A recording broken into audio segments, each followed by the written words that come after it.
This is going to be my L'chaim tonight, but it's the same thing. Everybody, let's say L'chaim. Tonight is a big simcha. Remind me your name again? Tzvi.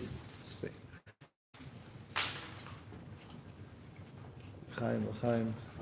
You're Mendel, right? L'chaim.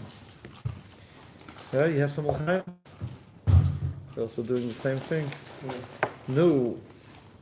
I'm already an old guy. and I'm trying to detox. Me too. Set your life in Sweden, it's hard to do. Yeah. But L'chaim, everyone. L'chaim. Where's your L'chaim? Levi, you saying L'chaim? Zach, you saying L'chaim? Special L'chaim for Zach. Two temples. Chaim Yaakov. Chaim Benkin was the first time. Yoni Benkin. Until 40. Again. Chaim Yaakov. Chaim Rabbi Wenger. Chaim Josh. Chaim David. Josh is in the middle of Shmonesra over there. So L'chaim, everyone. I'm terrible, no?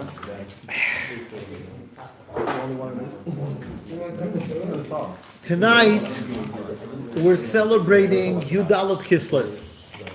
And Yudalat Kislev is a day that it's a bit weird. What are we celebrating? It's seemingly a personal event. The Rebbe getting married, it's his anniversary. But what should we do? The Rebbe himself said once on Yudalat Kislev, the Rebbe said, this is the day that connected me with you. The simple meaning is that since he married the Friedrich Rebbe's daughter, so that's the day that he came into the family, even though that he by himself was a grandson, not a grandson, a great-great-grandson of the Tzemach Tzedek, but still the fact that he became the son-in-law of his father-in-law, which his father-in-law was the previous Rebbe, that ultimately led for him to be his successor and take over leadership and become the Rebbe and bring Lubavitch to where the Rebbe brought it. And as we said, the Rosh Chodesh Kislev, most probably we all wouldn't have been here if not for the Rebbe's work and trying to reach out to each and one of us and bring the light of Chassidus to us. So this is the simple celebration, the simple explanation for the celebration of Yudalat Kislev is the day that we got the Rebbe into our lives. It's the day that we got a Rebbe. Our Rebbe, his first connection to us as Hasidim is the fact that he married the previous Rebbe's daughter. That is the simple explanation. Hasidim celebrated Yudalat Kislev. Also one of the very famous mamorim that nowadays people say it before the wedding. People say it chasanim. The groom says it, the chuppah. Rebbe said it on... No, I'm sorry, I made a mistake. Oh, hi Alex. Why do you have to sit there? You can sit by the table. Besides, if you have corona or something. No. You're good. Okay. Make sure that Alex gets something to drink, maybe some l'chaim if he wants. Unfortunately, vaccine. Make him feel comfortable.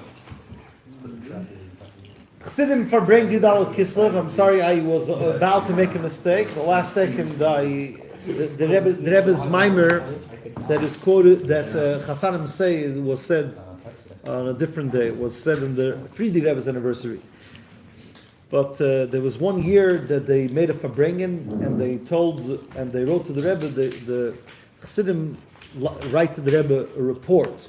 A report is called Duch. Duch is the acronym for Din V'Cheshbon.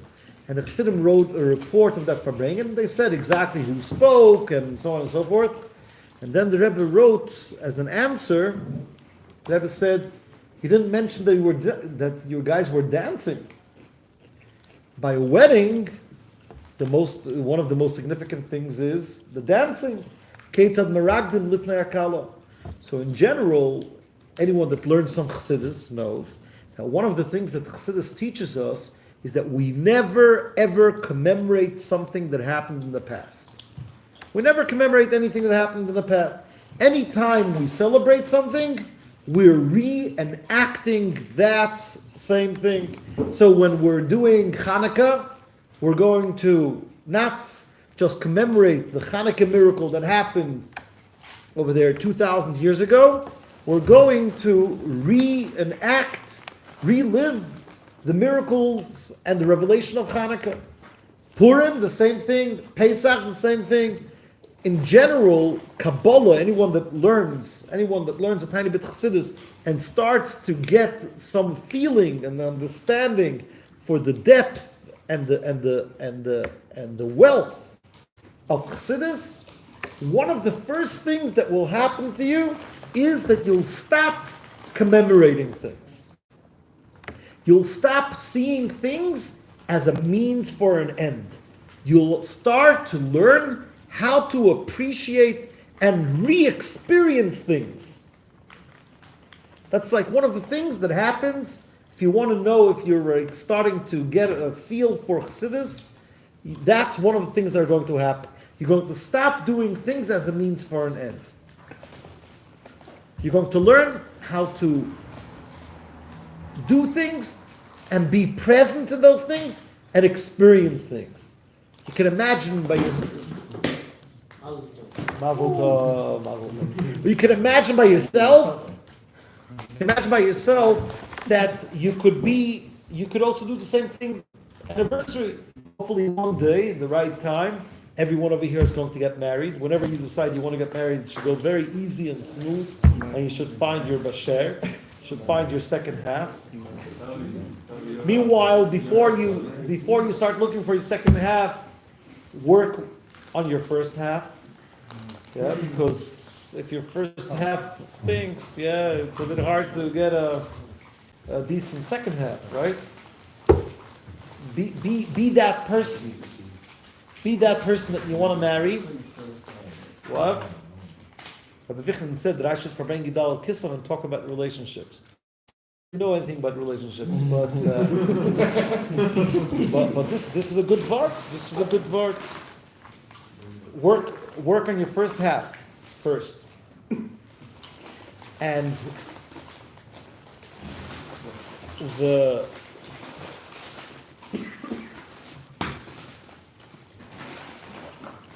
what was I saying? Work on your first half. Yeah, that part I remember. Oh, Ezra, it's antecedent over here. Yeah, right. And how did we get to that?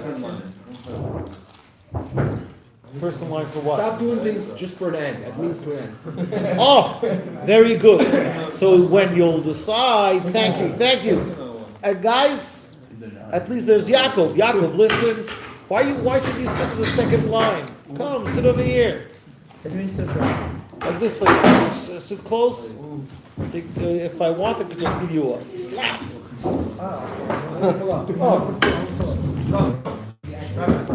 He was here this morning. You saw him? Nice.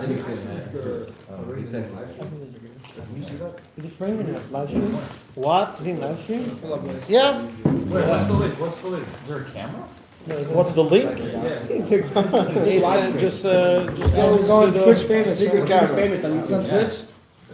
Maybe I should actually go to the Mayanot one. By mistake, I went to mine. Because in the morning we were by Kaplan. Just go to mine. Oh, tell Gedalia. Mayor Levinger. Yeah. But tell him he should come with some L'chaim. Rabbi Levinger's Yeah. It's a mistake. This is my L'chaim. L'chaim said. L'chaim. So what was I in the middle of saying? So when you're going to get married, when the right time comes, and the right time when you decide you want to get married and build a family, you're going to from time to time celebrate an anniversary, right? So there's two ways of celebrating anniversary. You could celebrate the anniversary that you're going to commemorate when we got married, like 15 years ago, 20 years ago, 30 years ago, 40 years ago.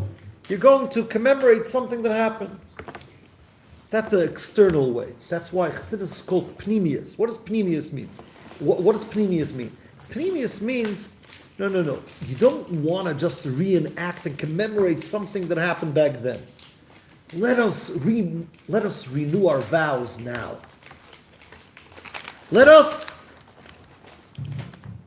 It's Gedalia is Gedalia there?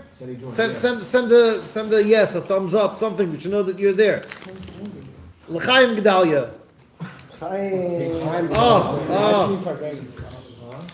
Oh, Gedalia said to L'chaim.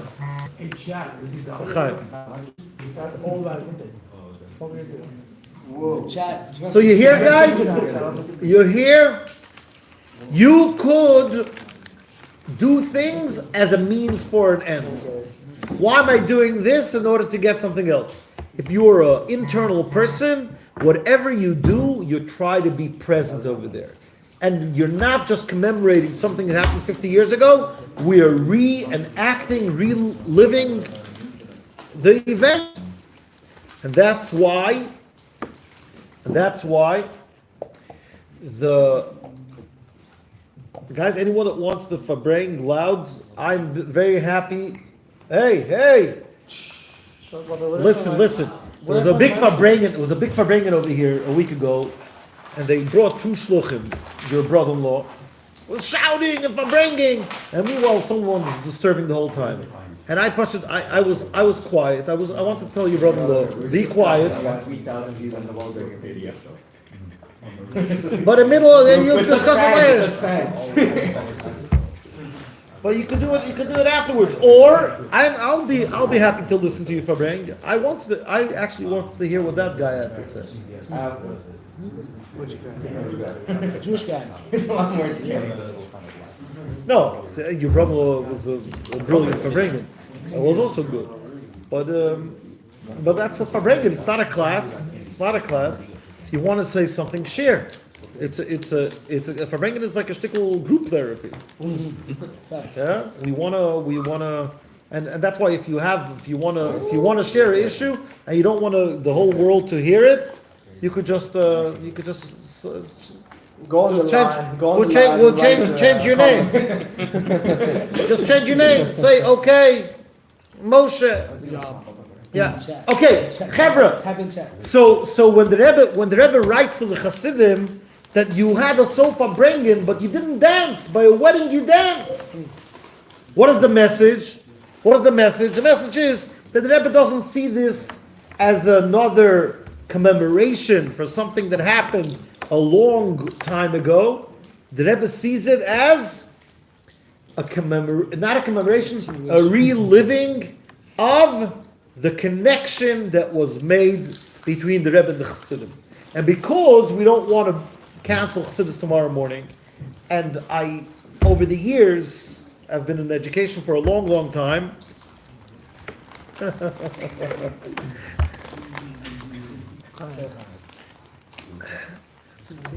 that you see like this. This is a great opportunity to discuss. We just explained what does it mean to be internal. That whatever you do, it's not for something else. You're there, you're present. What is the ultimate example of being external? You're sitting by the Farbrengen and you're watching it on YouTube. That's like the ultimate. Like five guys over here, the whole table over here is sitting by the Farbrengen and watching it from outside. I can't see it, so it's easy to see. I would join in. Unfortunately, I have a kosher phone. Good. Very nice. It makes no sense. Just come to Farbrengen. It makes no sense. Just come there.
L'chaim Chassidim. We should be Chassidim. Chassidim are living people.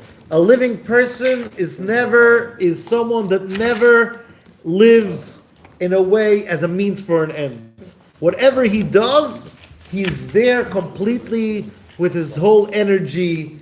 We're not commemorating something that happened back in the day.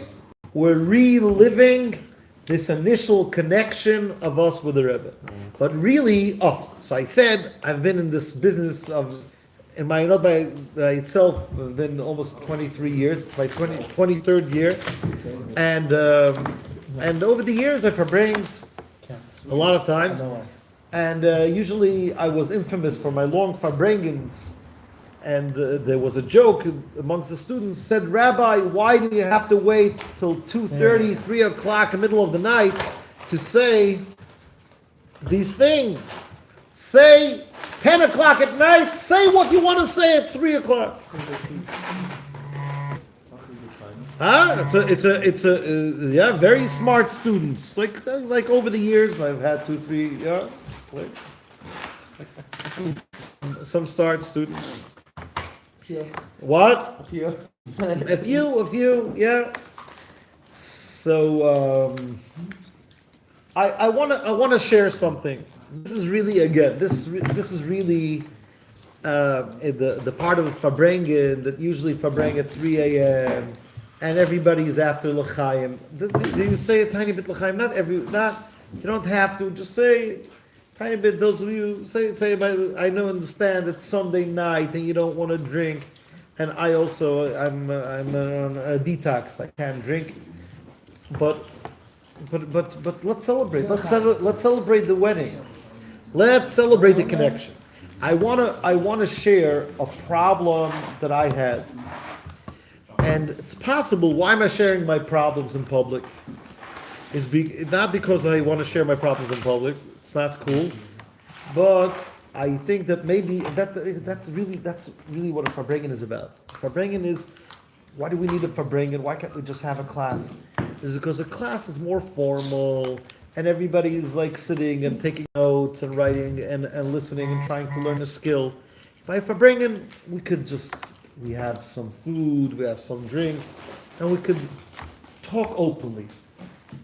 And again, guys, if you want to say something or you feel that anything that was said over here is not something that you want should be live, we won't publish it. We won't put it online. But I want to understand this whole idea of having a Rebbe. What is this? You see, I grew up, guys, with the phones. It's an addiction. It's an escape. I'm schooling a Palestinian right now, Rabbi. Proper history lesson. It's very much No, because he said that there was no such thing as a Jewish state in Israel. So I said, what about ancient Israel, Babylonia, Persia? Yeah, but why is it- We're called Jewish because we come from The Judah. point is that Palestinian state never existed. As far as I know, there's no such thing as a Palestinian. So I'm just listening. So ask him when was the first Palestinian king? I asked him, could you show me a passport, maybe a currency, maybe a parliament, a government, anything, please, come on. Checkmate. Bro, wait, who are you debating? Some online trolls, obviously. Control, but not a Palestinian. No, Palestinians don't Palestinian. exist. No, but Palestinians don't exist. What's a Palestinian? Yeah, that's what the point. Okay, guys, this is From they might Jenin to Gaza, we'll turn them into a plaza. Okay, Alex is fighting for Israel now. Alex, call a kavod. Oh, we need people that know the answers. That's why we made in the winter program. We made. Could there be someone here who didn't send it out yet? This we're bringing a sponsor. Wait, right? Is it original? That's why, because guys, you should know a lot of people are in campuses and there's so much pro-Palestinian stuff, but unfortunately so many Jewish kids, sometimes even over here in the yeshiva, guys don't know the answers for the first Palestinian lie. And that's why this winter program we're going to have some good classes on Israel advocacy. Okay. What? It can advertise more than just, yeah, so that's one of the. I like that. You have to fly to the. What happened, Josh? You went off? No, you asked us. Leave it I out. think you're saying no phones. No, don't. We're forward to Farbrengen, Chaim Misa. Coming to show support. Alright, Rabbi says so. Yeah, for sure, for sure. That's why I'm late. It's good, it's good. Even if you're online? Yeah, it's fine. Okay, We're giving out native keepers. wow, which class? Israel Avenue. No. Are you sure of your brain? We're going to bring in an Arab, a Palestinian that is going to say their point of view. It's like because some of you are becoming fanatics. You don't know how to listen to the other side Damn. and know what to respond in a Civilized man. Diplomatic. civilized manner. As civil as you can be. No. There's no point in being extreme. What? Anyways, join the winter program. I get the play. Okay, but that's for the Mental Winter program. I want to talk about something that I can't. I want to talk about something that I won't bring up in the winter program. I want to discuss it with you guys over here. Oh, welcome. Don't get me wrong, I don't support genocide. This whole Levi, I just need one person to talk to. Or Zach, yeah, one person. Anyone listening in there? Oh, very good. Seth, this whole Rebbe business.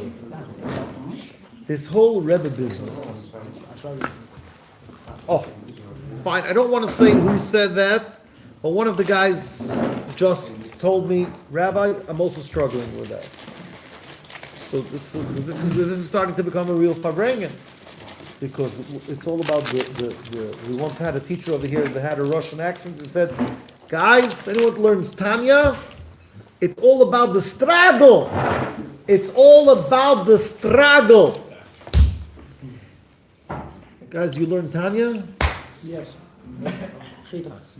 No, chitas is not considered learning Tanya. It's like you learn chitas. It's very important. It's very important. Chitas is crucial. Chitas is the conduit for your energy for the day.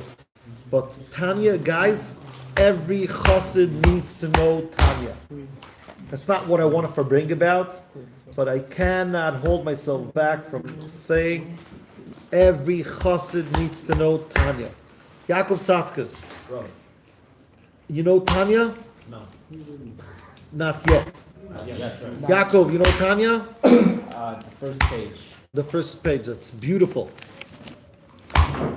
Anyone wants to know, Levi, you want a trick how to know Tanya? Mendel, you know Tanya? Wow, amazing. Amazing. You know what I did in order to know Tanya? I'm sharing this as a trick. I don't know if you want to share it to everyone. I'm sharing it's live, but no one is going to watch it anyways. Yeah, we got 3 viewers. It's popular. 3 viewers. As is one of them. One of them.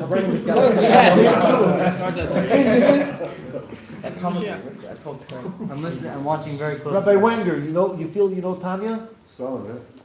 Some of it. That's amazing. It's amazing. Tanya is a book. Oh, before I get to the trick, I want to say something about the book of Tanya. The Alter Rebbe had a divine power. It has a name in English, and I don't remember the name of it in English, but you should know. I didn't mean to put Mendel on the spot or Rabbi Wenger on the spot, God forbid. But you should know, a lot of people, even people that grew up Hasidim, they don't know Tanya, because Tanya is something that if you don't put your mind to it, you won't know it. But I want to say something very special about Tanya. Even though we should be really talking about Yudalit Kislev, not about Yutes Kislev, but still, this is something that I'm passionate about. I want to say, what is my definition of knowing Tanya? Definition of knowing Tanya is that you know what it says in chapter 1, what it says in chapter 2, what does it say in chapter 3, what does it say in chapter 4, chapter 5, chapter 6. Like a short synopsis. What does it say in chapter 27? What does it say in chapter 29? What does it say in chapter 35, 36? It's only 53 chapters. And you know why a lot of people don't know Tanya? Even people that grow up in Lubavitch? Josh, you know why? No. Because Tanya is such a deep book that when you could sit down and literally learn the first 5 lines, a whole class. What happens the next class? That's why I said, after Ezra said about chitas. Chitas, sometimes you don't even remember what did you speak a day before. So you don't see the how do you say, the sequence of the flow. Oh, that's the word that I was looking for. You don't see the flow. So you don't know what the book says. But what is it? All sounds the same. That Chitas. That's what you said. chitas. If you do you do only the chitas. That's true. There's a point like that. But I want to say that anyone that ever learned Tanya is such a deep book. You could learn the first here how a lot of people learn Tanya. Second, Tanya. Why does it say Tanya? It should really say Tana. It's not a quote from a Mishnah. It should say Tana. Why does it say Tanya, not Tana? 2 reasons.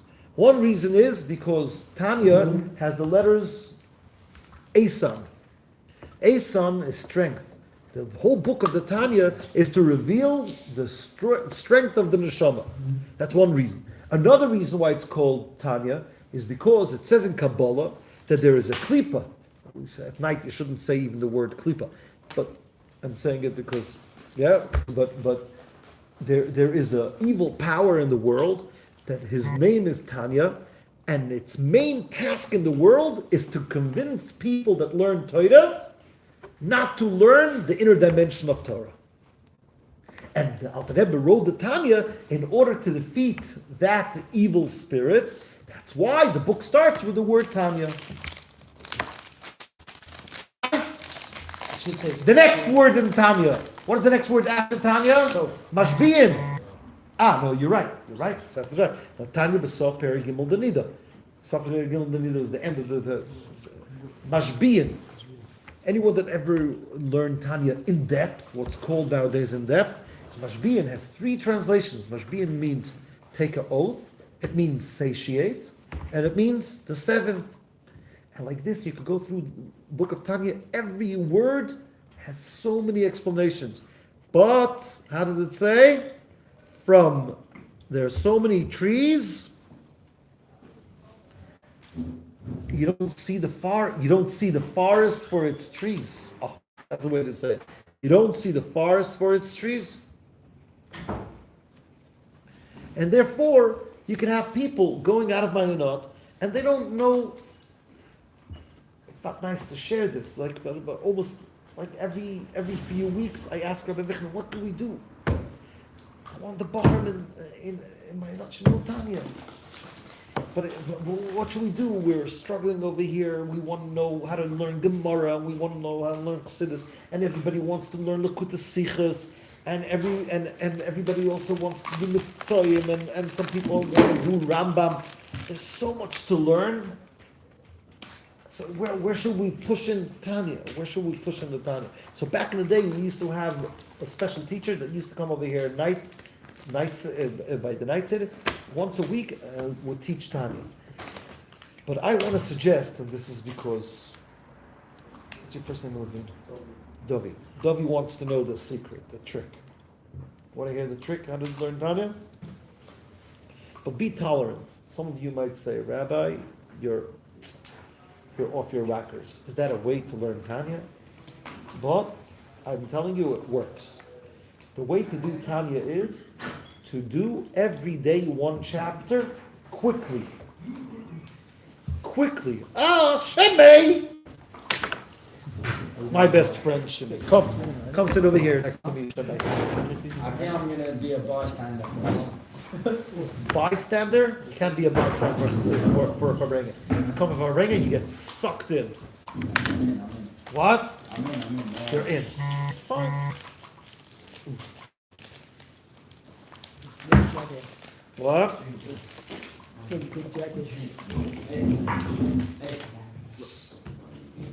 Oh, so you're leaving? No, my dad. Yeah. No problem. If you're leaving, it's live on YouTube, so you could just watch it in bed. Yo, Jacob, sign out. Rabbi, how could you tell us to Tanya quickly? I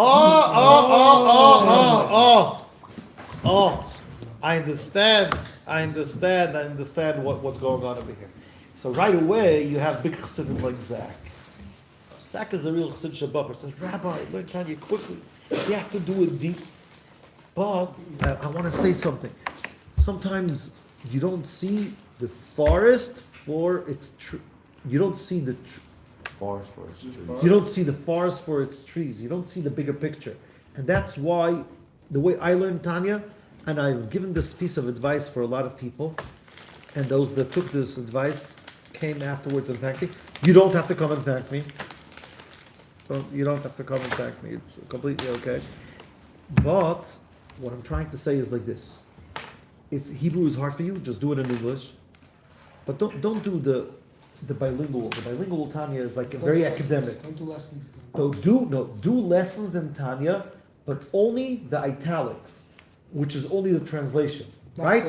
Which one is the translation, or which one is the explanation? Italics is the translation. Online, you could actually on Chabad.org, you could actually turn off. You could toggle off the explanations. You stay only with translations. Shouldn't take more than 5 minutes a day. Now, there's 2 long chapters in Tanya, which is 37 and 39. Break that up into 2. So after 55 days, Michelle, you want to sit close or you want to sit like outside? Because I'm giving you away. Shimi doesn't want to sit next to me. Okay. Represent group 301. Heartbreaking. 311. I'm 311. I want to say something about Shimi afterwards. Something nice. Everyone has something that's about Jimmy, bro. Something nice. Every Farbrengen. Every Farbrengen is about Shimi? Why is that? That was the main topic. Because Shimi is not a person. Shimi is an idea. Okay. Fair enough. I like that. What? It's a way of life. You know, it's a We got 5 years now. psych ward. Okay, I didn't know that every Farbrengen is about Shimi. I'm sorry, I didn't mean to give you so much attention. Now I understand why you don't want to come sit with me. You don't want so much attention. I say that I'm very impressed that you go every day to the mikveh. You stopped? Oh yeah. So take a tiny bit l'chaim and say, I'm going to start going again. That's not good. That's not good. Well, you're doing something amazing. We need a Mayanot mitzvah.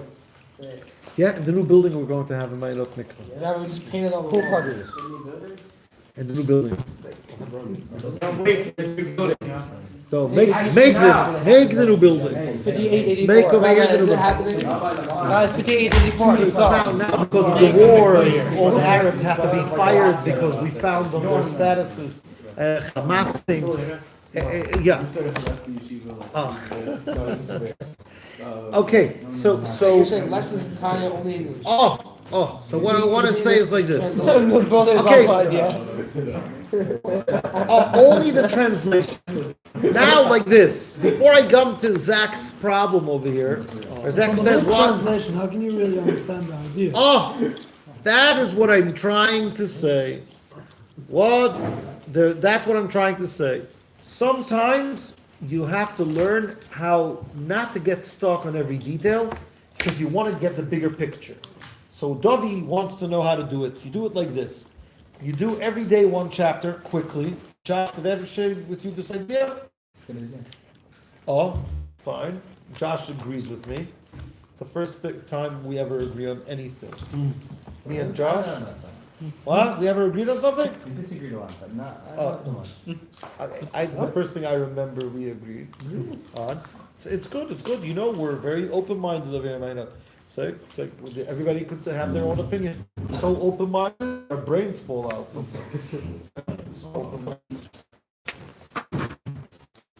Okay. Understand every detail. You'll go through the whole Tanya in 55 days. After 55 days, you start again. What happened after 6 months?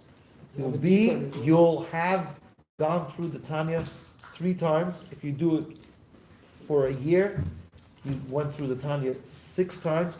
You'll start getting a map. Anyone ever saw the map that Chase Taub put out of the Tanya? We once had it over here on the wall somewhere.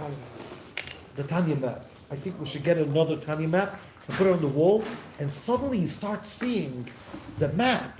What's going on? What's the strategy? What is the strategy?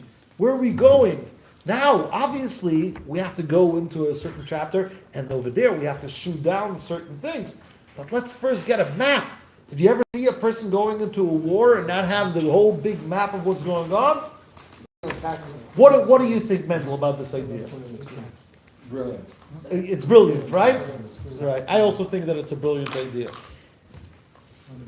Yeah, it's good. It's good. I thought in the beginning going to say a good idea, and then I was planning to say good. It's a good idea. It's a brilliant idea. But you said right away brilliant, so I can't argue. What should I do? I want to tell you guys, your life is going to change. Why do I think now? I want to go back to Zach. What Zach said. Zach said, "How could you learn Tanya like that?" I want to say something about the Alter Rebbe. Who am I to even talk about the Alter Rebbe? But I'm trying to make a point. The Alter Rebbe had a divine power, and as I said before, there's a word in English for this. I don't know what a word is in English, that he was able to write something. Anyone that knows the word in English, I would love to hear the word.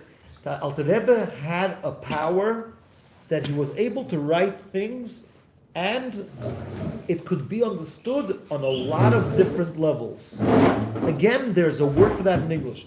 Not only the Tanya, also the Shulchan Aruch. The Alter Rebbe wrote the Shulchan Aruch, and you ask anyone in the world that learns the Shulchan Aruch of the Alter Rebbe, they say, "Oh, I understand what he's saying." Simple people could read the Shulchan Aruch and they just see the halacha. Then there's special Universal understanding. kolim. No, it's not universal. There's special kolim. Someone told me that in belts. Like Shlomo Melech. The Shlomo Melech is a different idea. I don't remember Shlomo Melech. Shlomo Melech was able to take one thing and explain it with 3,000 metaphors. This is something else. Someone told me that in belts they have a special koilel where they have a lot of very smart people learning the Alter Rebbe, and they realize that every word the Rebbe chose comes to explain something, hints to a different opinion. Unbelievable. So you could read it in a very simple way, and you could read it on a deeper way. I want to tell you something a bit personal. Every week almost, on a weekly basis, I find, or someone tells me, a new concept that I never realized existed in Tanya. Tanya is a book. Are you aware of the fact that the Alter Rebbe by himself used to learn Tanya? After he printed the Tanya, the Alter Rebbe used to learn Tanya? What? And you know, there was once, Chassidim came to the Alter Rebbe. Listen to this story, he said. Chassidim came to the Alter Rebbe, and they told him, Alter Rebbe, say a mimer. The Alter Rebbe didn't want to say a mimer, so he told them in Yiddish, Gazetten wilt ihr? Gazetten? Who knows what gazette means? Newspaper. Who said that? Which language? Polish. It's in a lot of languages. Gazette. Slavic languages. In the Slavic languages, it's a newspaper. It says, why do you need news? The Alter Rebbe said, you want Chassidus? Learn Tanya. I learned Tanya. Now, what I just thought about is, how did that answer what they were looking for? They were looking for something new. So why are you giving them the Tanya? They already know Tanya. But Tanya is a book. Is that the word? Very nice. Ooh, okay, All credit Yaakov. to Yaakov. Yaakov? Grab the Peters, you know. How do you pronounce it? I have no idea. Polysemus? Polysemous. Let me see it real quick. Polysemous. Polysemus? What? Polysemous. Right? Polysemous. Latin word. It's a life. Semi-neutral. That's why you want to. It's multiple and semi-neutral at the same time.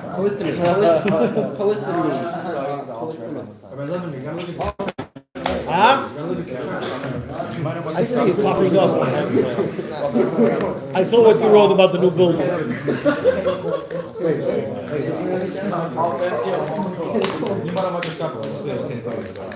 Longest word in Limerick on the Guys, I want to tell you something. How did the Alter Rebbe answer those people? Why am I shouting? Why do I have to shout? How did the Alter Rebbe answer their desire?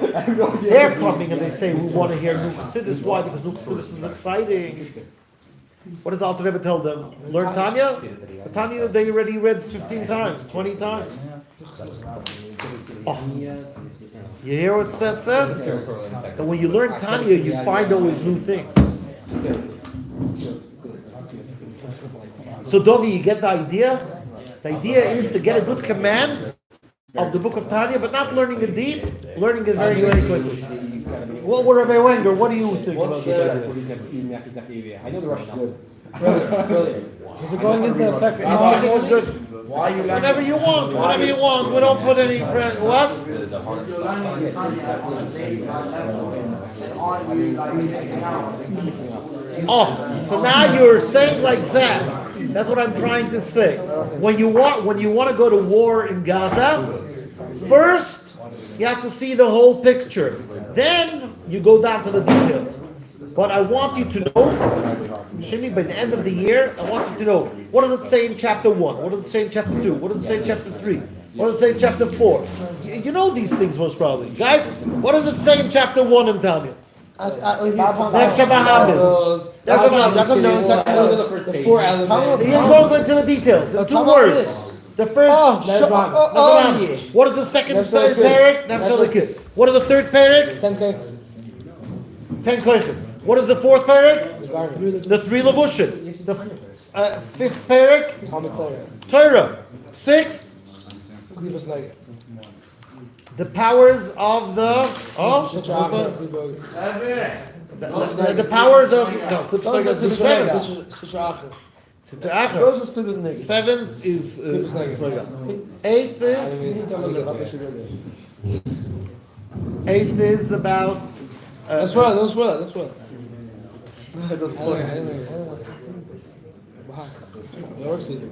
5 minutes a day? That's it? No, yeah. Only 5 minutes a day. Like a book. Exactly. I used to say back in the day, like Seth said, just read it like a book. Back in the day, I don't want to be kicked. I don't want to lose my job in Mayanot. What? Who would decide that? Who would kick me out? Who would kick you out? You know, sometimes when I come late for 6 in the morning, I kick myself out. You have the other parts of time here. Just read like this. Yeah, but not the bilingual. It's too academic. I want the lessons in Tanya, but only the italics. Only the translation. Let's make sure that the italics is the translation. Let's make sure. But what do we want to say? So Seth said you should read it like a book. What? I used to say, I don't want to get exactly, only the italics. Just read it like, I used to say, read it in bed. Read it in bed. See, that's why the shluchim left. That's why Rabbi Wenger wants to leave now. How could a chassid say by Farbrengen to read Tanya in bed? That's why you're leaving. You're right. But sometimes, What a novel way of going to sleep.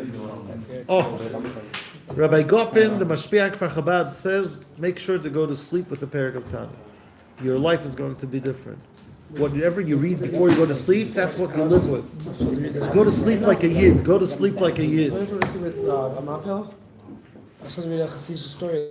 But then you could still read. Parak Tanya. Okay. Just can't say out loud. So that's the point I want to make about Tanya. But this was all a prerequisite to saying, "Hi, Mayor." Oh, look how all my friends. Where's that make us that? I need that. Isaac Evers, right? No, yeah.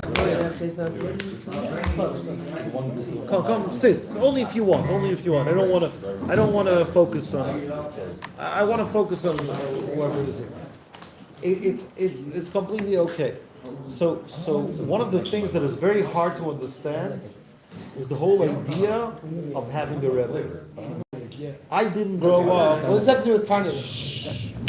Kevin, you want to Farbrengen? I will listen to you. But guys, it's a Farbrengen together.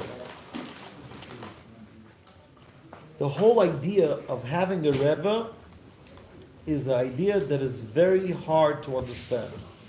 I didn't grow up Chabad, and I only found Chabad in a later stage in my life. I found Chassidus in a later stage in my life, and most probably those of you that grew up Chabad over here their whole lives, they're wondering, like, what's the big deal? What's so hard to understand about the idea of a Rebbe? But I could tell you, as someone that didn't grow up Chabad, I grew up frum.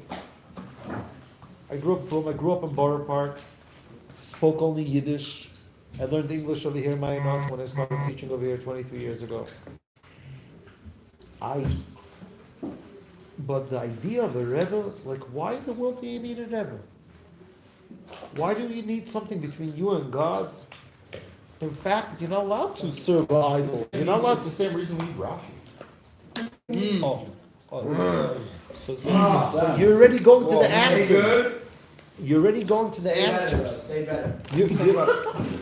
You are already. Freshman rabbi. You are already jumping to the answers. I want to first explain to you. No, right. I want to first explain to you the problem. The problem is that when you grow up religious, you know one of the things that is one of the 13 principles of the Jewish faith is that you're not allowed to have a mediator between you and God. And this whole thing, talking about the Rebbe, connection to the Rebbe. So Alex says that it's like Rashi. But the difference is no one connects to Rashi. People learn Rashi's interpretation. People try to understand Rashi, things like that. But It doesn't become personal. it also doesn't become personal. Also, there's no concept of connecting. There's no concept of connecting to the Rebbe. And this is something that was really, really bothersome. And it took me a long, long time to overcome that issue. And that's why I think if there is any interest, we could discuss it. We could discuss this issue. But if not, we can discuss other things. It's not a problem. But this is a topic. This is a topic that I think that definitely deserves a real Farbrengen. Farbrengen means that we sit together and we try to listen, we try to internalize, we question, but it has to be a group effort. That's the difference in a class and a Farbrengen. A class, a teacher talks, whoever wants to listens, or doesn't want to listen. Over here, it can only be developed when you're talking about things. Why do we need Farbrengen? Why couldn't we just have classes? It's because Chassidus, There's not this much for you. Chassidus, guys, Chassidus. Oh, hi David. How's it going? Do you sizzle? It's very sizzle on. DC, dressed to impress. Do you sizzle? Appreciate that, bro. You too. Look at you. Guys, Chassidus is not something that you can just learn out of a book. I want to ask you a question. You told me every time. It's not something that you could just learn. But afterwards you have to Farbrengen. Told us that we have to Sit. learn. Very good. Great mind, So Seth and Shimei ask a very good question. Your name is Shimei. Chimney. Chassidus, they're asking a very, very good question.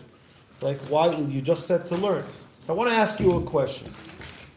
Anyone over here is aware, you know what residency means? Yes. People go and learn for years how to become doctors. So you learn over there, let's say 6 or 7 years. If you want to take a special niche, I think you have to add another 3 years, and then you can't become a doctor right away. You have to do residency for a year or 2, sometimes 3 years.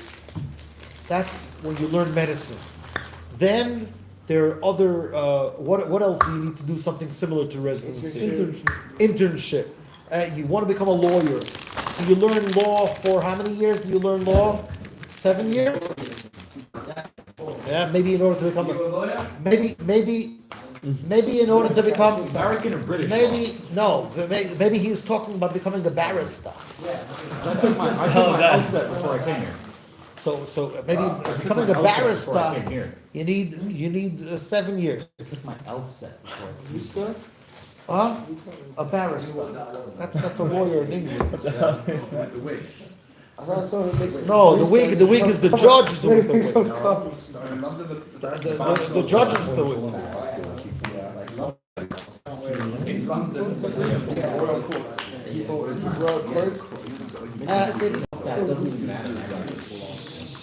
It's okay. Okay, but why? But then, after you learn 7 years, guys, my ADD is kicking in. I can't, you have no idea. There's always terrible. You know what ADHD stands for? Attention deficit. Attention deficit, hyperactive. hyperactive. Oh, a bird.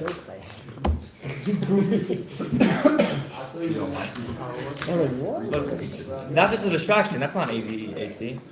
Okay. Right. So I get very easily distracted, which is a problem, but it's a problem. It's true. So L'chaim to that. oh, l'chaim. So I wanna.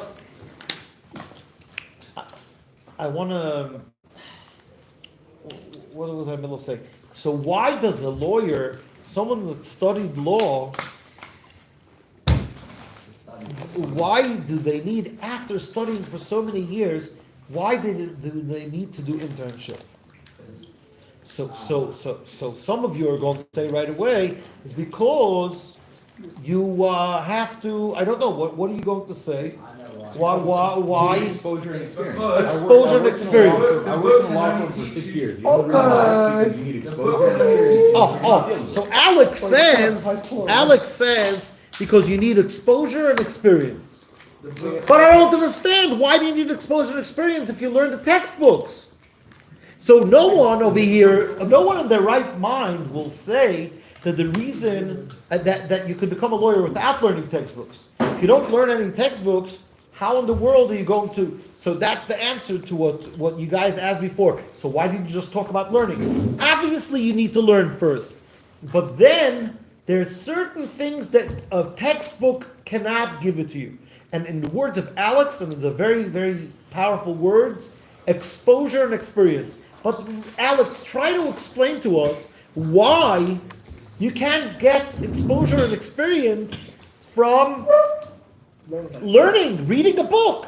So if you're going to tell me, but you know, Rabbi, certain circumstances and certain instances are not written in the book, so let's add another few pages to the book. Anyone over here that ever bought any textbook, if you go to college, every year they put out a new version, a new edition, and you have to pay another $300, and the first edition or last year's edition is completely obsolete. You can't do anything with it. So just add another few pages to that fat book, and that's it. Yalla. Why do you need internship? You're supposed to do it yourself. Why? But try to explain to us why you need. It's not part of you. You have to be able to really know how to do it. Because certain things cannot be written down in a book. Certain things you need to live it. And that is what a Farbrengen is. If you just learn Chassidus and you don't know how to come to a Farbrengen and listen to a Farbrengen and sing along in a Farbrengen and share stories in a Farbrengen and bring yourself to the table, you're not exposed and you don't experience Chassidus. You learn Chassidus, but you didn't do your internship. Okay. Why is that? Why? Why is Farbrengen? Because Chassidus is not something that you could just learn. By the way, there's a lot of professions that you could just learn. But almost any profession that has anything to do with something deeper, like medicine, it's people's life, or even treating students. I know, for example, my wife is a BCBA. And she's called behavior analyst. She deals. No, it's not psychology. She deals with kids with ASD, autism syndrome disorder. I don't know. Yeah. Spectrum. I don't know. Or spectrum. So, I don't know. She has to. In order to get the license, you have to do like 500 hours of supervision. Why? Because you're not dealing with a textbook. You're dealing with life, and that's what a Farbrengen is. That's the reason why if Farbrengen we have food, and we have friends, and we have negunim, and we have storytelling, and we have some jokes, and we have some mashka, and we have why? Because it's not about the textbook. It's not about the textbook, guys. Certain things you can't write in the textbook. Then I have a question. Well, yeah. What's your Let's question? say a bunker came here because, there's nothing to do, and wanted to drink a little bit of mashka and have a little bit of fun, right? What should their one takeaway from this entire Farbrengen be? From this Farbrengen? From this Farbrengen specifically. Oh, this Farbrengen I want the takeaway should start reading Tanya. That's what I would want. But I can't tell you what your takeaway should be. You could your takeaway could be a lot of other things. But let's sing a nigga because all the people on the everybody is going to take away something else. But if there's one Well, value. I don't want to make too heavy the achlotas, but the people on the live feed say that we didn't sing Nigunim for a while already. I mean, no. What? Chat's not very crazy. Yeah. I can't argue with that. Spam L's in the chat. Spam L's in the chat. I asked the question, but to be honest, Drop a donut. I don't feel that there's enough interest. Very good. Maybe like this, but don't get off. Is this on? No, I can't use it because my phone turns off 11. Very cool. That's amazing. That's amazing. Oh, Not turned off, but like Thank no internet and like what's it? Yeah, basically. I wish I did that. Oh, now your phone's dying.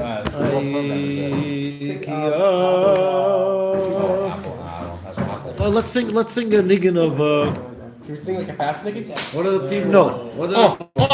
One of the things, thank you, Yaakov. One of the things that we're going to learn over here in Mayanot slowly, it will take a while, but we're going to start learning Mayanot that if Farbrengen is sitting together, singing slow nigunim, because usually, lately there's like a new custom. Right away, like 5 minutes into the Farbrengen, comes like a happy niggin, people start dancing, and every time they dance, half of the guys leave. Is it good? Because the idea of a niggin, the end of the Farbrengen is a time to dance. But the whole idea of a Farbrengen is to sit together, internalize, be friends together, be with each other, care for each other, listen to each other. So let's sing a Geschmack niggin. Which Geschmack are we going to niggin? Which Geschmack niggin are we going to sing? That's the beginning of the niggin? No. Maybe it is?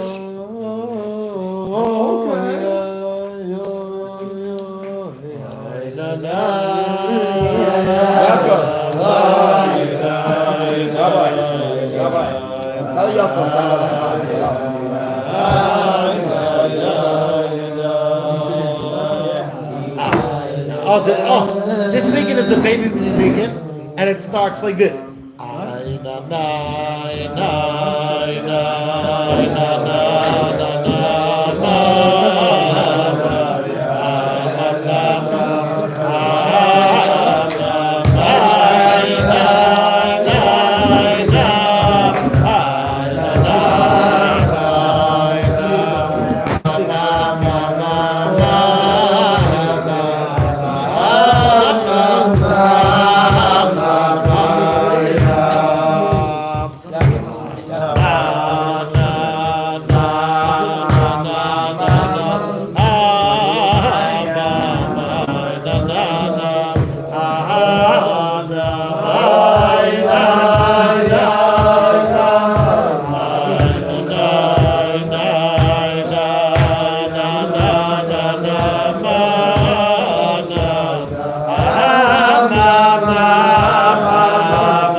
So that thing was the Benedict thing.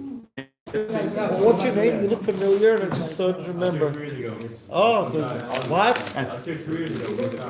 What's your name? Aryeh? Zyler.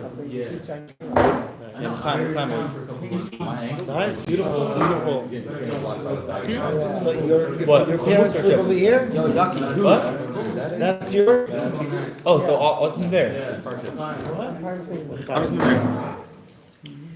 So, really, we want to know. Avremel says that I should answer the question. Fine.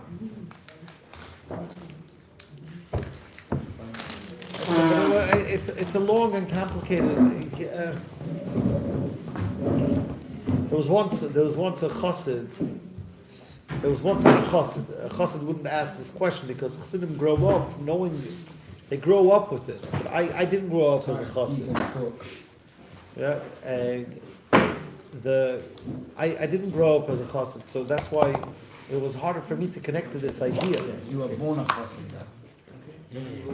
So reveal it. Could be, yeah, that could be. I'm still working very hard. You think it's so easy? I'm 100% sure you were born a chassid. So I want to share with you something. There's different opinions. There's Shimmy.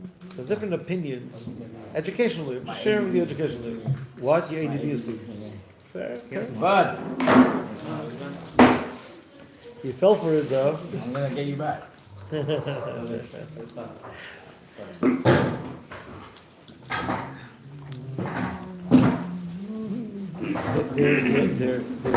There's a educational dilemma.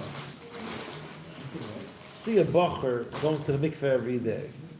Hypothetically speaking, is it something that you should encourage or not? What is the educational dilemma? Some people might come and say, like, oh, really? Why focus on something that looks so external? So why not focus more on the person coming to all the classes, learning, getting better marks on their tests? Going to the mikveh is easy. It's not very easy, but it's much easier. Like, for example, let's use an example in Lubavitch. Chassidus Chabad is about learning and understanding and thinking Chassidus and davening. Chassidus. Very few people know how to do that. Very few people really put the effort in having really deep davenings. Right? But when it comes, that's another good conversation. Rome wasn't people- built if in a day. What? Rome wasn't built in a day. Like you said, No, we should discuss that. But I have like a rule after teaching for so long. If I see interest, I go for it. Otherwise, it's like those people that give speeches by Sheva Brachas. No one is interested in listening. Why are you talking? Why are you talking? And then everyone says, "No, give a speech." No one is listening. I don't like talking. I like having, I'm a very introverted person.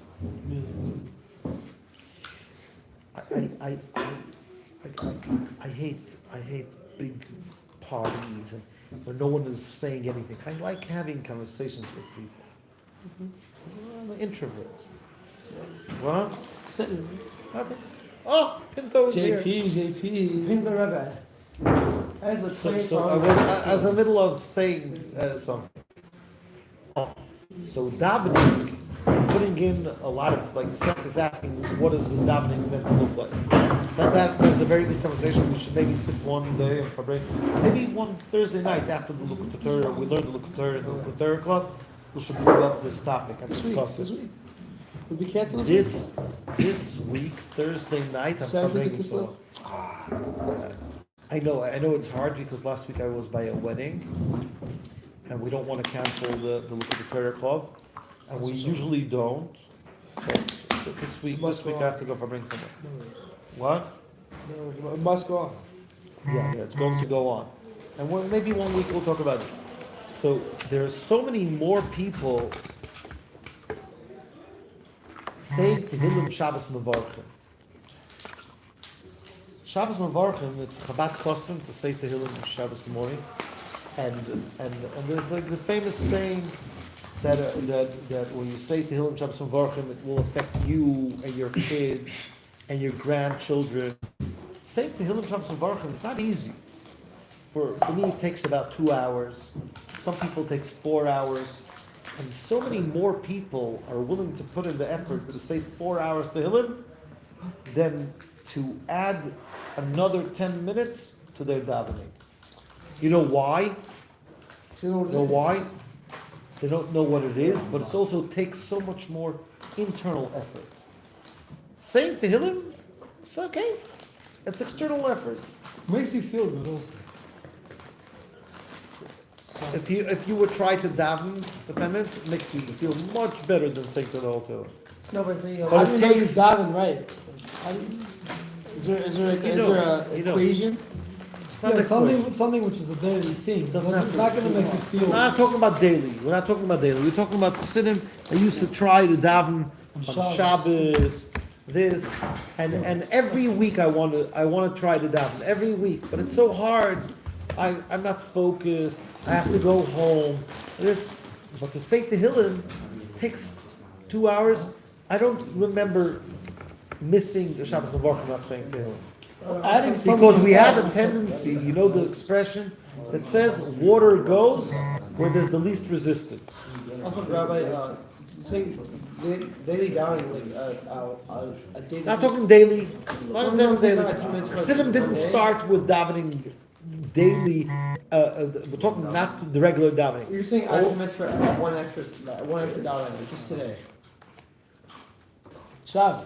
You want to talk about davening? We can talk about davening. We could talk about davening. But I'll get to it in a second.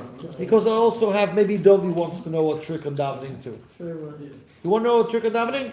Okay, so we'll also talk about davening. But the first thing I want to say though is that it's so much easier to do something very hard when it's external than bringing your real heart and mind and be there completely present and doing something internal.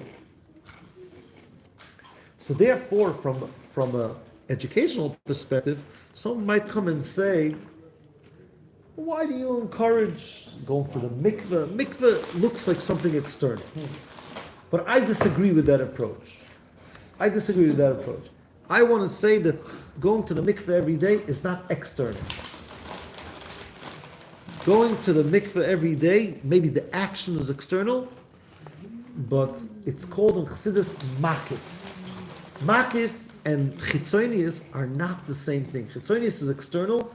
Makif in Chassidus is encompassing. A person, it's not something that you do something internal. And some people might come and say that thinking 5 minutes Chassidus is stronger than any mikveh in the world. And I have friends of mine that I argue with, and they say the same thing. I beg to differ. It's true that it has a deeper impact, but mikveh purifies the soul. Mikveh purifies the soul. It takes you to a different place. So someone might come and ask, but if it takes you to a different place, but you don't do the right thing, right. But you know the difference? The difference is, there's a major difference between a soldier and a citizen that is very devoted for the country. You can have a soldier that his job is to empty a few garbage cans. I used to go Mivtzoyim every Friday. I used to go on the army base next to Beitar. And I once asked the guy, what is your job in the army? He says, there's 2 garbage cans over here, 2 garbage bins, and my job is empty out the garbage. And you can have a person that is a citizen, and they do so much for the army, they do so much for the country, but you're not a soldier. What am I trying to say? I'm trying to say that there's certain spiritual things that you do that put you at a different place. Obviously, it's important to invest, and obviously it's important to learn Chassidus and to understand Chassidus and internalize, but sometimes doing certain things that are not necessarily internal, It's an investment. it's an investment, and it actually takes you to a different place. A person that goes to the mikveh, after going to the mikveh, the Chassidus is a different Chassidus. The davening is a different davening. The learning is a different learning. And again, obviously, if you don't do anything with it, so it's like being in the army, but emptying twice a day 2 garbage bins. Right, but you're still a soldier. I hope I was clear. I hope it was clear. Let's sing a niggin, and I want to talk a few minutes about davening, and then we'll call it a night, and we'll start dancing. We have to dance. It's a Farbrengen for a wedding. What? The dance. Oh, so that's what we said before. Want to dance, but we want to start getting used to over here, Mayanot. The dancing should be more towards the end, because the idea of Farbrengen is to sit together. If you could start dancing right away, The gods kick in, ADD. no, it's not sitting together. It's just like some people dance. It looks like similar. It looks like more similar to a club. We want to sit together. Hasidim used to say like this. You're choking. Hasidim used to say like this. By other Hasidim, sometimes. Listen, guys. It's actually the Rebbe said it once. But sometimes the other Hasidim, they start the Farbrengens with dancing. Chabad starts from the brain. You talk about an You hands up idea. and say hallelujah. You talk about an idea. Then you bring it down into your heart. And then from your heart, it comes down into your feet. It's a process. You don't start dancing right away. You go through the process. So let's sing a Gishmak Nigel. Do we prepare for Yudis Kislev? Exactly, that's what we're doing now. What are we doing? We sing Oh. Padavashan. Oh, you want to sing Pada B'Shalom? Very good. I personally don't like Pada B'Shalom. Really? It's not Israel. Because it's not, Beautiful name. but it's like more cantorial. Chassid Shenigim comes from the heart. Chassid Shenigim. Well, depends on the way you deliver it. What? Depends on the way you deliver it. You can always. Pada B'Shalom is a chazonish shtickle. Pick your nigga. We just sang it. I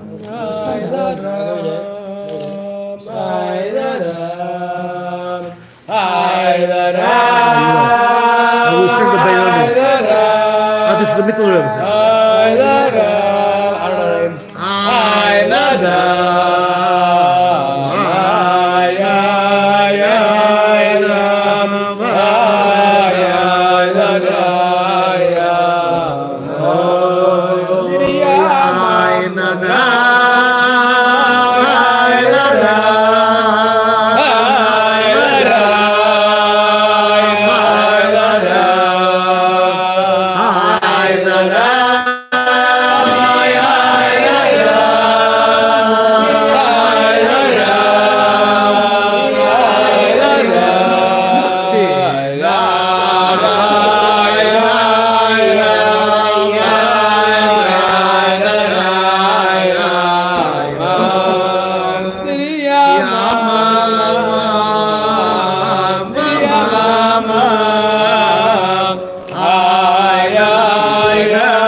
This is not the middle Rebbe's niggin.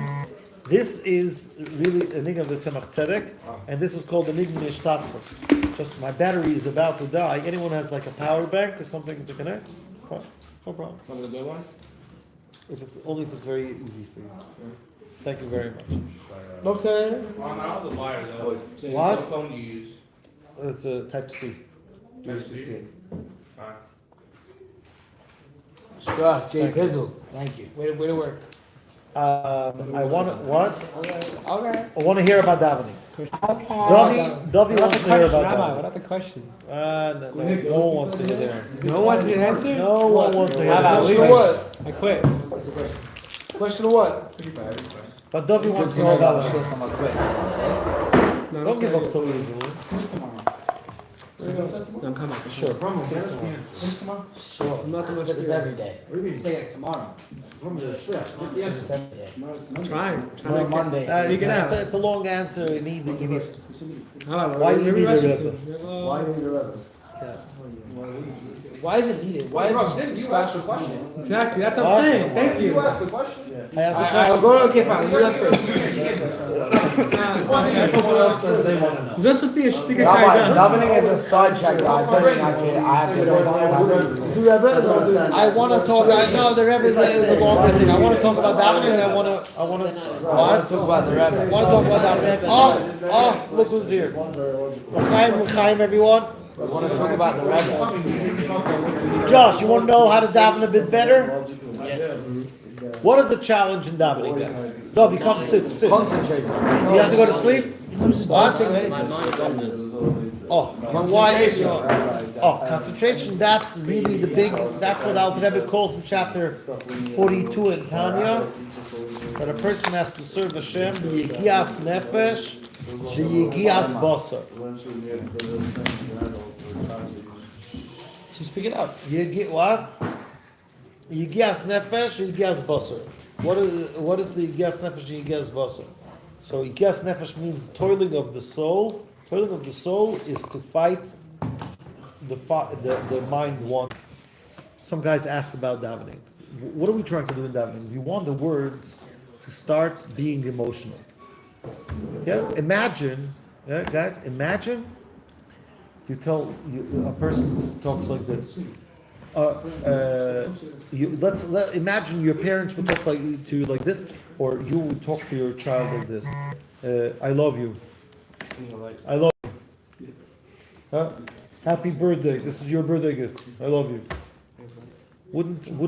There's no feeling in those words. And Chassidim wanted that the words in davening should. You don't smoke, do you? No. It don't look like it. The Chassidim want. L'chaim, everyone. Chassidim wanted that the words in davening should be very meaningful. But now Shimi says, what do you do if my mind wanders? It's very hard. My mind doesn't wander. Oh, I'm sorry. Or Dovi said, what should I do if my mind wanders? And therefore, I want to suggest the following. David, are you interested in having a bit more of a davening? No, yes? One of the time of davening? Very good, very good. Because that's really what Chassidus is all about. Past couple of months, thank God, I've been really focused on my davening. Wow. And Amazing. I'm gonna. No, it's seriously, I don't know, like, it's no longer a burden for me. I actually enjoy it. Like, it's like, I sit down and I feel like I can just, very calming. It's nice, thank God, so. That's inspirational. Very good, very good. I want to be like David when I grow up. Grow up, Rabbi? I'm not planning to grow up. That's the point. But, No, it's definitely small. I'm not trying to say, like, no. This is a very, very special, but I want to go a bit more into detail because people want a bit more practical. What you're saying, I want to explain what he just said. What David is saying is something that Chassidim used to call. Chassidim used to call it Zichstellen Davenen. Zichstellen Davenen in Yiddish means to position yourself in a davening state. So he says, he sits down and he davens. Tell me if I described right what you were saying now. He sits down and he davens. He goes into a different place. It's very calming. That's Chassidim also we're very into that. Before you daven, you try not to do things. The Rebbe Rashab says it. Other Hasidic Rebbeim also said the same thing. Before davening, try to do the least things possible. Try even not to talk any idle talk before davening. Why? Because you want to. What? Zen. You don't want to be distracted. Anything that we do before davening gets our mind into something else. But I want to suggest something else. I want to try to say it's very hard for us to daven the whole davening with a lot of meditation, a lot of depth. How about doing something like this? Let's not call it a achlata, but really, if anyone wants to really change their lives, try this. every day focus on one verse. Besides the regular davening, try to focus on one verse.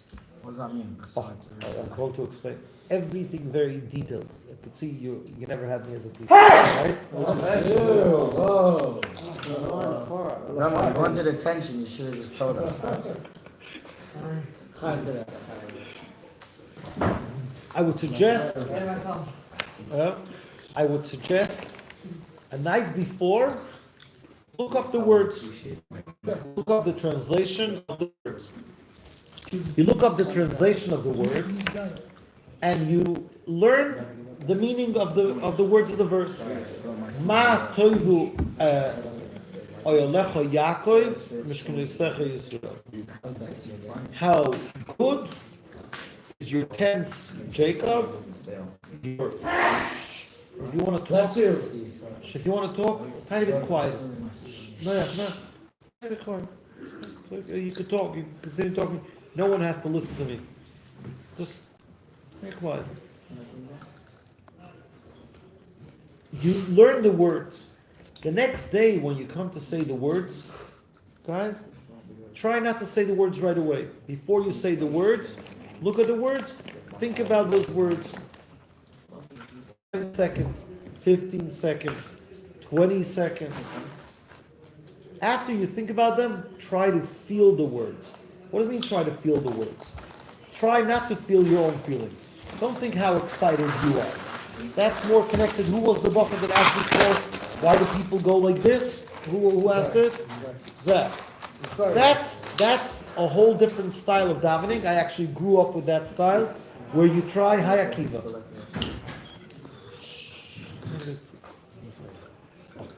Guys, in the corner. Sweet, right? Where I grew up, davening was more trying to get excited. Over here, we're not trying to get excited because it's not about my emotions. But I want to feel the words, the meaning of the words. The meaning of the words means the definition of the words, but then the words have emotions. The word has an emotional baggage to those words. For example, when you say,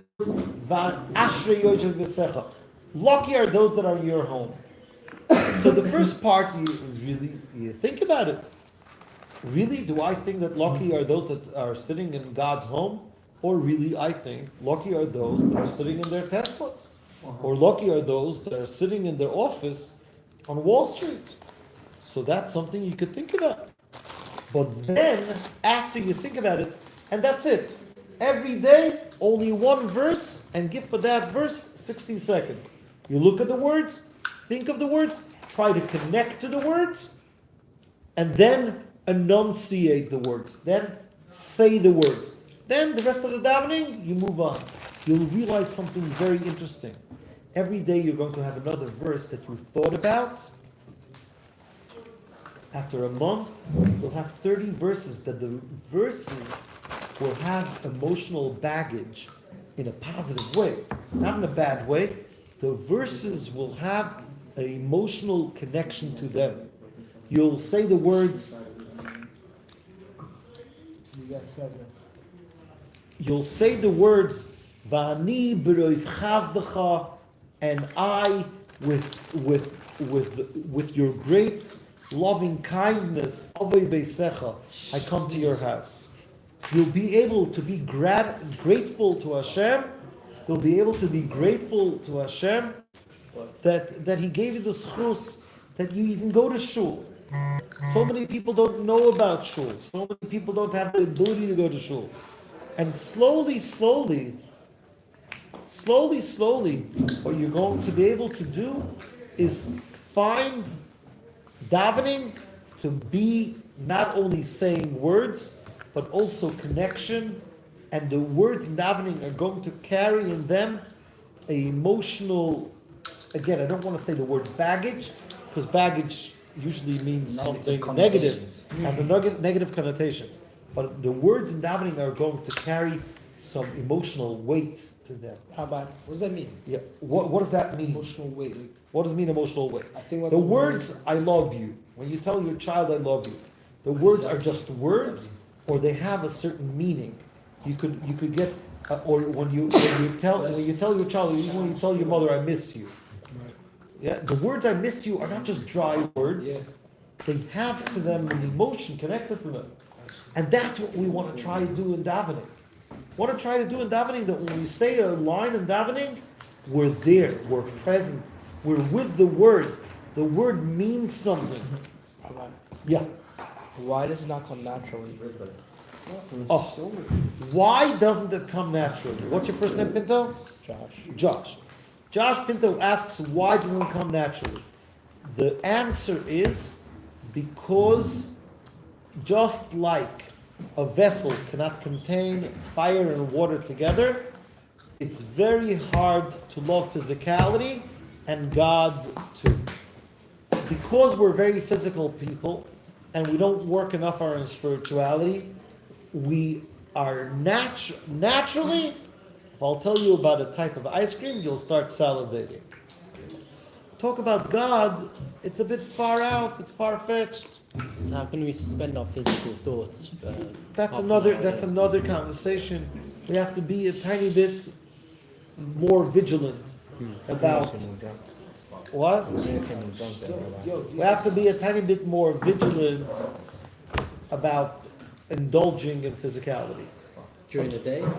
In general, not to be controlled by our desires. Having self-control. Do you ever hear about the marshmallow Yes, experiment? Kids. David, did you ever hear about the marshmallow experiment? No. The marshmallow experiment goes like this. This is something that I think that a post-high school Bachman would really appreciate. Okay. Because you guys are young and you want to be successful in life. The marshmallow experiment goes like this. Noach, you know the marshmallow experiment? Heard about it, but I don't really know it. Oh, yeah? What have you heard about it? What is it, like a marshmallow? Oh, how did you know?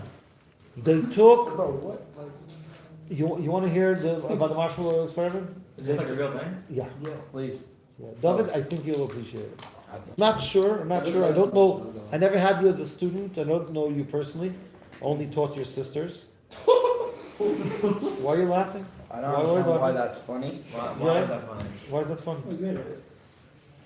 Amazing sisters. They were My my sisters students. actually, What? my sisters called me before as I was applying to Mayanot, and they specifically mentioned their favorite rabbis, and then they said, "Are you confident? Are you loving her?" Said they were amazing. So I said, "You're an amazing teacher." Yeah, thank you. Appreciate it. But I remember, I have very fond memories. I used to run the Mayanot Women's Program. I founded the Mayanot Women's Program, and I ran it for 9 years. Are you still involved in it? No. I don't talk to girls anymore. Me too. Talk about? So,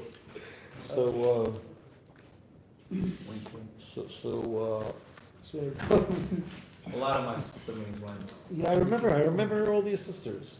Not all. A lot of them. But they used to always come visit, whether it was your father and mother. Stop. It's not Farbrengen, respectful. He's throwing a bunch of seeds at me. Yeah? kindergarten. you know what they say about Santas, huh? Bro, what? Stop. Back to David. No, I want to talk about the marshmallow. Dovi's davening right now. Rabbi. Dovi's davening right Talk now. about the marshmallow. Let's talk about the marshmallow because Dovey asked about being involved in physicality, and I want to finish because tomorrow at 7:30 we're going to learn Chassidus together. So they took a group of 4 kids, or 3 kids, I don't remember, 3 kids, and they put them into a room, and they put a warm marshmallow on their plate. And they told them like this: you could either eat the marshmallow now, or you could wait 5 minutes. Oh, that sounds And if you wait 5 minutes, you get 2 marshmallows.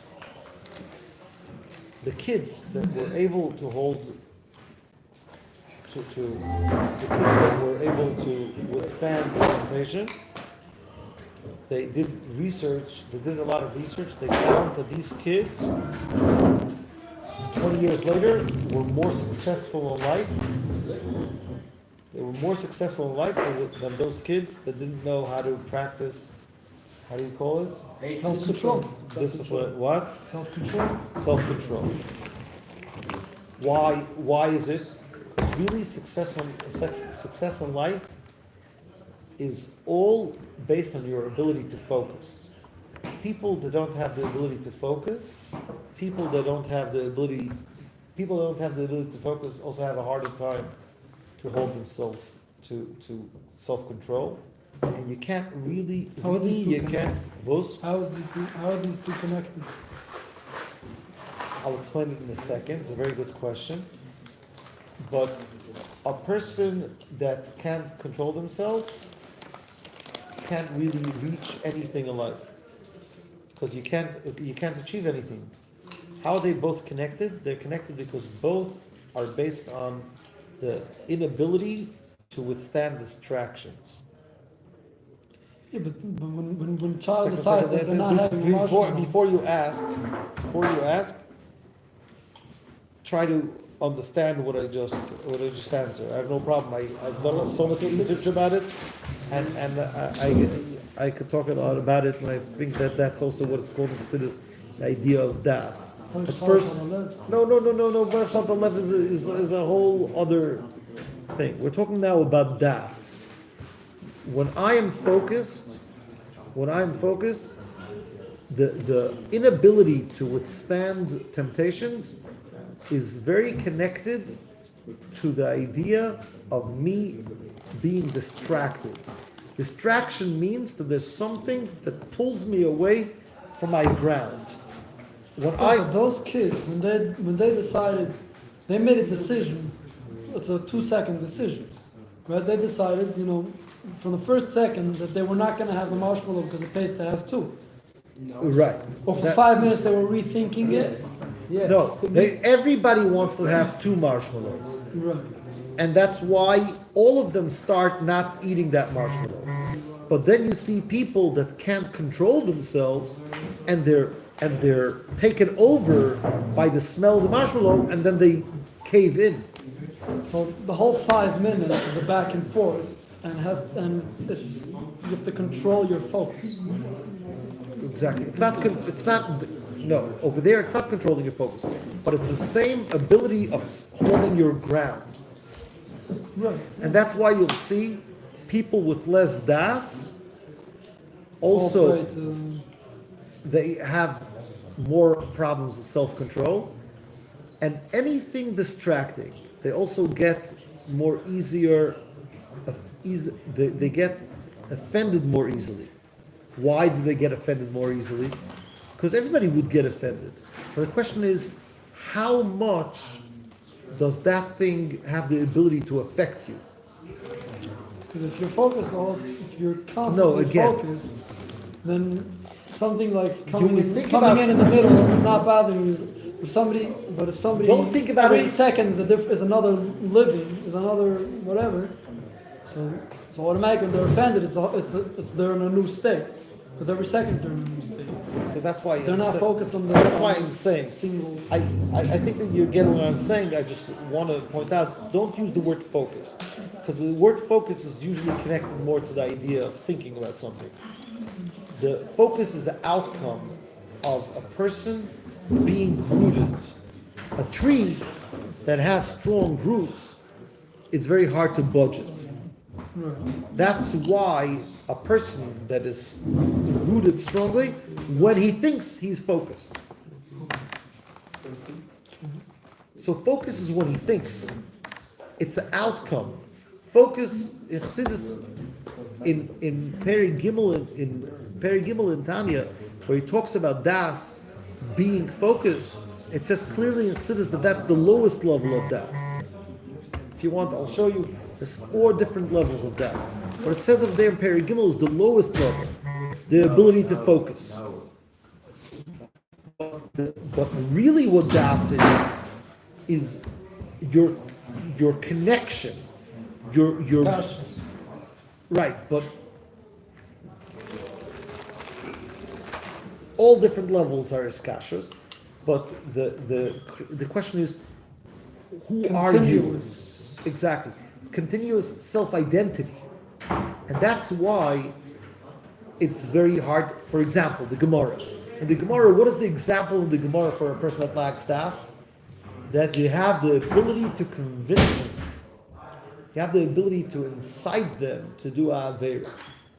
That's the Gemara's example for someone that claimed that they have das, and the Gemara wants to prove that they don't have das.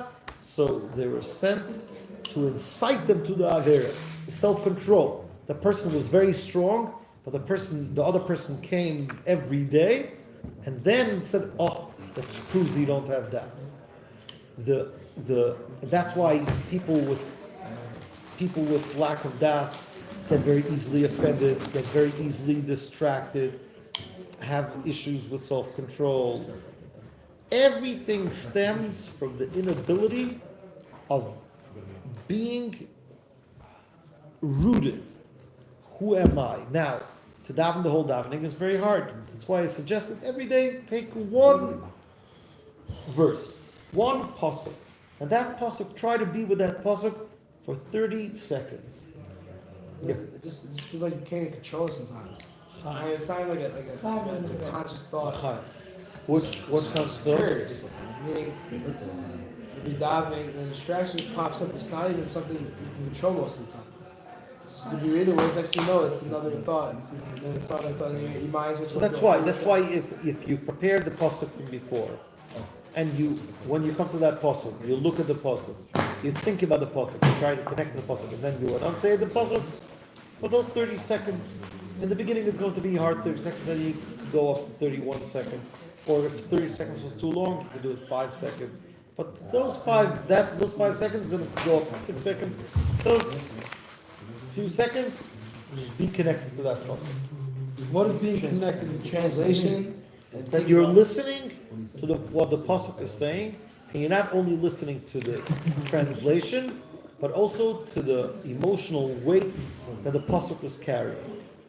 What is the pasuk trying to say? You're breaking Listening it to the up pasuk, into smaller pieces. right? Into smaller pieces, but not only the intellectual value of the pasuk, but also the emotional value of the pasuk. Like Not your emotions. V'secha means not only that Asher Yesh V'secha means also what Asher Yesh V'secha in contrast to whatever in the bigger picture. I don't know if the word is in contrast. The word Asher Yesh V'secha, it's a poetic line. It's not just saying 1 + 1 = 2. Asher Yesh V'secha has a certain emotion to it. The tone. Not your emotions.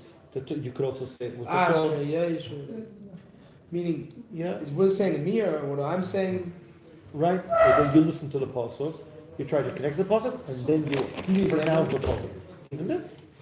You think, you look at the words Asher Yesh V'secha. Lucky are those that sit in your house. What does that mean? Lucky are those sitting in your house? Do I actually think that?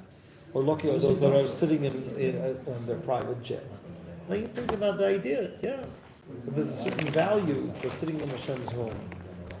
And this pasuk expresses a certain, just, you can't explain poetry. Why can't you explain poetry? It's personal. I don't relate to it the same way you relate to it. Right, but also the words mean something else for everyone. For the words mean something else to every person, and therefore you could listen to poetry and hear the person singing it, the person saying it, and then you say it in your own words.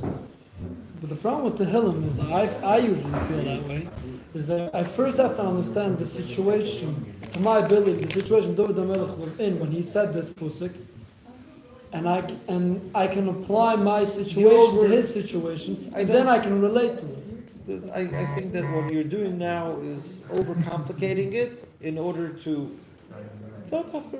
It's like you can imagine. I understand we don't have a background in poetry, but anyone. There's a background of what David HaMelech's life was, and when he said when you read, whatever. but when you read poetry, you don't need to know where the person was. You could very easily connect and hear what a person is saying. You have to know where David HaMelech was when he says, "Bo mayim ad nafesh." Why do you have to know where he was? Or I don't know. Boy, my Nofesh is not until, but Kivati bevein mitzilu. Tivati bevein mitzula. What is it? What? It's in that room. No way. No, there's a. Just ask him to close the door. But there's another Farbrengen over there? One upstairs. Maybe? I think it's all the sicker people under there. Just we'll close the door. Anyways, we're finishing because we have to we have to learn Siddur tomorrow morning.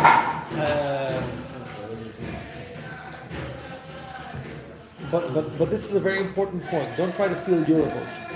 That's feeling your emotions. That's the beginning of the Mayanot. According to Chabad. In other places, what?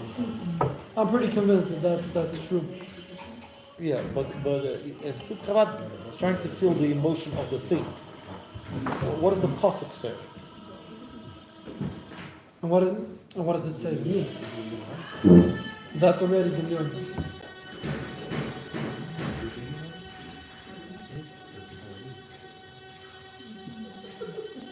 Wouldn't that mean It's an awesome that voice.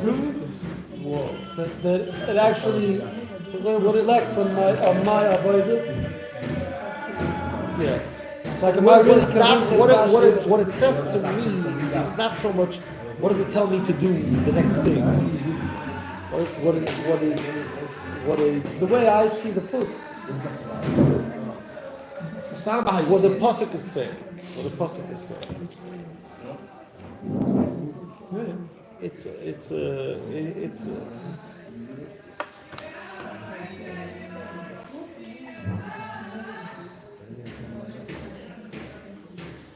Well, for that you need an open heart. You need an open heart.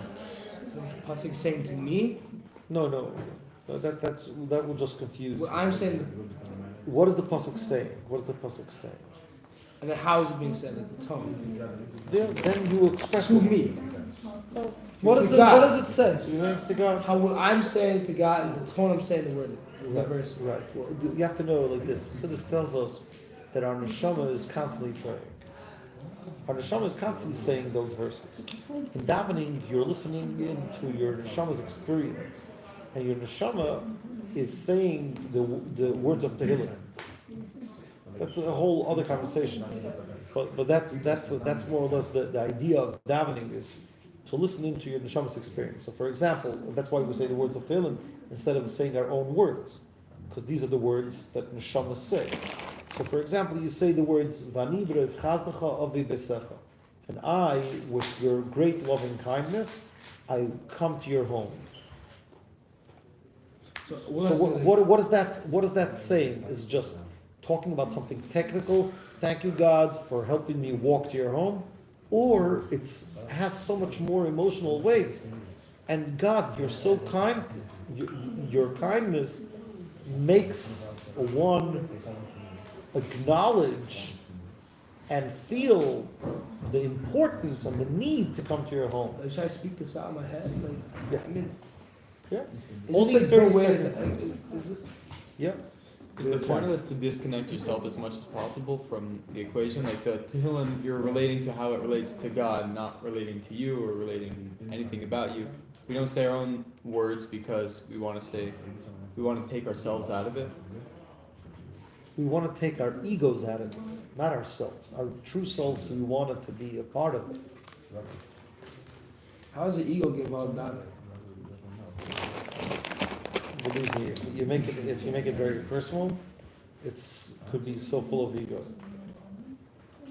The more personal you get, I would the higher die, the like- risk of ego.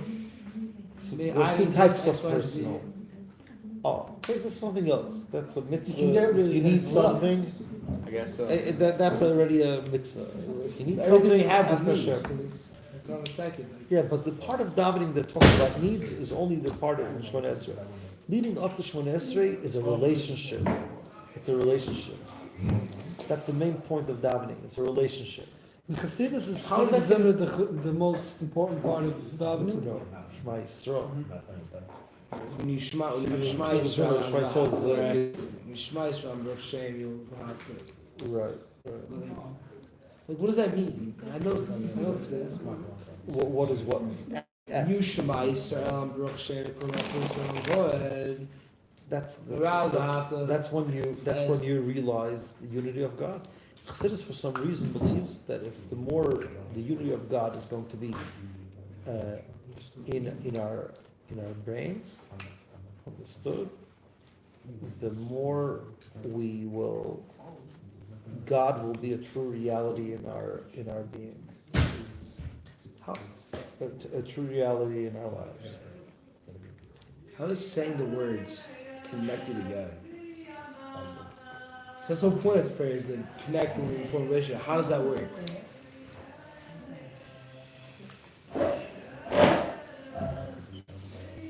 You have a friend. How do you connect to your friend without speaking? You interact with them. How do you interact with speaking? Could you imagine having a relationship with someone without speaking to them? That's a way of connecting. So I'm speaking to God right now. As I'm saying these things, I'm talking to God. That's a connection. But you're talking to God from a deeper place in you. So you're not just saying words. You're telling God I love you. You're telling God thank you. You're telling God that you acknowledge His existence. Telling God how amazing He is. All these things make you be more involved in the relationship. But if you're going to just say it, it's like someone going on AI and asking the AI, so what should I tell my wife now? You can give some good ideas. And sometimes there's good ideas. What should I tell my wife now? She's upset about something. What is the best line I could say? So imagine AI would tell you what to say. But if you're just going to say it, just dry, it won't work. It won't connect you. She won't feel that you really mean it. When you take those words and you look at those words and you think about it, you're processing in your head, you make it yours, and then you pronounce it, and then you enunciate it. Those words are really going to be very powerful. It's going to connect you, and she'll see that you're really there. And that's going to create the connection. Prayer is just talking to God, just talking. It's all it's just connection through speech. So from a deep part of me, through understanding what the word is saying. It's romantic tone. It's romantic. It's romantic talk. Well, I don't know what that means. You're a bacher. You're a bacher. So you don't know. What?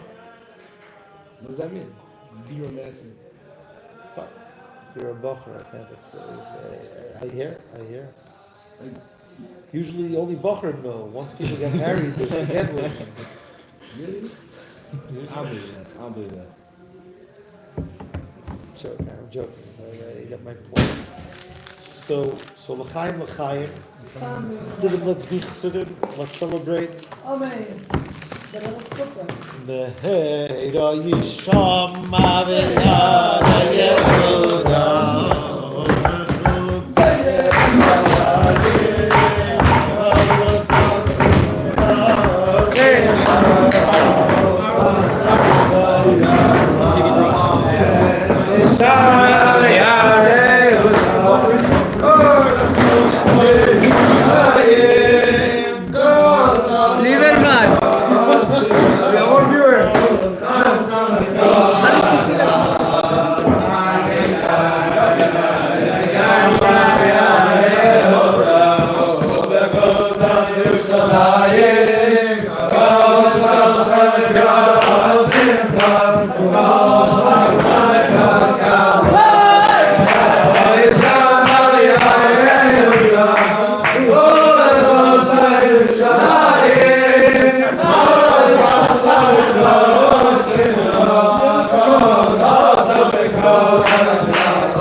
To arouse intimate connection.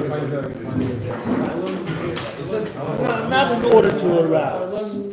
You are there. You're trying to be there. You're trying to be romantic. It's not like trying in order to arouse. You are there. You're talking from your heart. Not only talking for your brain.